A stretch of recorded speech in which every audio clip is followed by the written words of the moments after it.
Hello.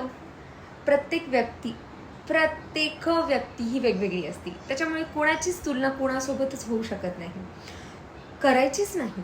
आता तुम्हाला वाटत असेल सोशल मीडियावरती आपण वेगवेगळे फोटोज वगैरे अपलोड करतो, सो वाटत असेल बापरे ती जॉब करते, बापरे त्याच्याकडे ही गाडी आहे. पण कदाचित त्या व्यक्तीला सुद्धा तुमचा हेवा वाटत असेल की तुमच्याकडे पण तुमच्यावर प्रेम करणारी कुणीतरी व्यक्ती आहे जी त्याच्याकडे नसेल. सो तुम्हाला माहितीच नाही आहे की कोण कुठल्या बॅकग्राऊंडमधनं आलं आहे किंवा कोण कुठल्या परिस्थितीतनं आलं आहे. आपल्याला फक्त काय दिसतं की तो समोरचा फोटो दिसतो, त्या फोटोमध्ये ती व्यक्ती जी छान ड्रेस घातलेली आहे किंवा हे, पण त्याच्या मागचं काय असतं, ती दुःखी आहे का ती खुश आहे हे तुम्हाला माहिती आहे का? नाही ना. त्या व्यक्तीला माहिती आहे की तुम्ही कशा आहात. सो कशाला तुलना करायची आहे? तुम्ही खूप युनिक आहात. तुमची तुलना तर कुणाशीच होऊ शकत नाही आणि दुसऱ्या कुणाचीही तुलना तुमच्याशी होऊ शकत नाही, अजिबात नाही. सो आजच थांबवा ही गोष्ट.